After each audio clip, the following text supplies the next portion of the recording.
দীর্ঘদিন আমাদের এটা বল বস্তা দিব দিব কইতে আছে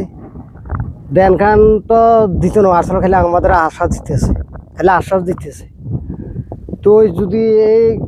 দিয়ে অল্প দূরের জায়গার মধ্যে আপনি দেখেন উত্তরে দেখেন দক্ষিণে দেখেন এই অল্প দূরের জায়গা যদি আপনার 1 সপ্তাহ 10 দিনের ভিতরে বলবের দরকার না যদি জিও ব্যাগও দেয়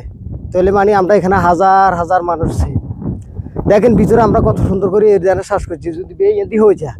তো এই জমির ফসলের কোনো কথা না যে আমরা এই পাল বাচ্চা লই কই যাকুমু মানে কই থাকুমু মানে এটা আমাদের কোনো জানের নিরাপত্তা নাই কথা বুঝিনি তো তার কাছে আমরা অত্যন্ত অনুরোধ করি শুধু আমাদের এই অল্প দূরের জায়গা যদি এরা জিও ব্যাগ দিয়ে আমরা সেভ করি আমাদের এই মা বোনের মানে বাল বাচ্চার গরু ছাগল মানে এটা আর কি কম মানে এটা আর আমাদের কাছে বলার কিছু নাই কেন আমাদের অনেক কেন নদী ব্যাংকে মানুষ বেডির কুলুগুলো একটা গণবস্ত মানে এটা আর জায়গা নাই বাড়ির জন্য কথা তো যদি আল্লাহর রাস্তায় আমরা তার কাছে অনুরোধ করি বলি দৃষ্টি আকর্ষণ করি তার কাছে বলি তারা যেন আমাদের দিয়ে চাই আমরাও তার দিয়ে চাম কিন্তু আল্লাহর রাস্তায় আমার কাছে অনুরোধ করি বলে আমাদের এই অল্প কতুর কাজ আপনারা দুই ব্যাগ দিই আঙ্গুর সেভ করে কেন আমাদের মা বোনের ইজ্জত রক্ষা করে কেন যেন একটা বেশি যায় তখন মা বোনের কাপড় বই থাকে মাথার কাপড় বই থাকে জীবনে যে মা বোন কাউকে দেখা দিত না তখন একটা বেডি পাচ্ছি যায় তখন বাধ্য সবাইকে দেখা দিত যান বাঁচানোর জন্য কথা বুঝিনি আমাদের এই নাইমুদ্দিন নাইম হিসেবে একটা কাজ করে গেছে এই যে নদীর কুলে একটা বেডি বান্ধি গেছে দেখছেন ভালো ভালো আঙ্গ বয়স আমার 40 থেকে 45 বছর বয়স এসেছে কিন্তু আমরা তাল পিওরও দেখছি মানে সেও মিলে ভূমিকম্পনে একটা কাজ করানো সে একটা বড় ছেলে গেছে মানে তাও এরকম ভূমিকম্পনে কাজ করানো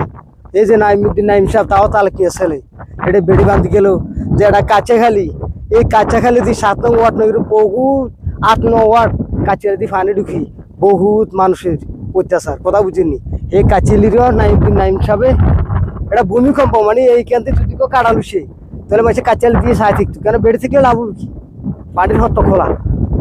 আর সে নাইমুদ্দিন নাইম সাহেব মুখ পানির হত আগে বত করি হঠাৎ হচ্ছে বেড়ির খেয়াল বুঝিনি তো আমার কাছে অত্যন্ত অনুরোধ করি বলি আমার অল্প গতুর জায়গার মধ্যে আপনারা জিও ব্যাগ দিই যদি এই জায়গায় আর হারাই দেন আপনারা তো মনে করেন এই দেশের জনগণ হারা দিছে কেন জনগণ আর আপনার কল্যাণে নাই কেন দেখছেন অল্প গতুর কত হাঁস থেকে 7 ফিট জায়গা আছে নদীর থেকে বেড়ি এ যদি 7-10 দিনের ভিতরে যদি জিও ব্যাগ না দেন তো আর আঙ্গুরে আমি ইয়ান ধরি রানো তাতে দেশে মানুষ আপনি ধরি রাখুন আপনার কাছে আর কি জানাই কিছু আর আমার কাছে বলার নাই আমরা যদি আঙ্গু কল পানি থাকে আমরা পানি খাম আর পানি খামো আর যারা বা জাঙ্গু বর্তমানে নেতৃবৃন্দি আছে এইগুলো কি কই আনটা মানে অনেকে যেটা হচ্ছে না সেটাও তো বলে মানে অন্য তো মেম্বার সাহেব থাইও আঙ্গু নাই তখন মানে আঙ্গু নাইম সাহেব যেটা করছি এদের মধ্যে যদি আর কোনো লোক যদি এরকমভাবে বা খেয়াল টেল রাখে তাহলে তো হাজার হাজার মানুষ মানে সে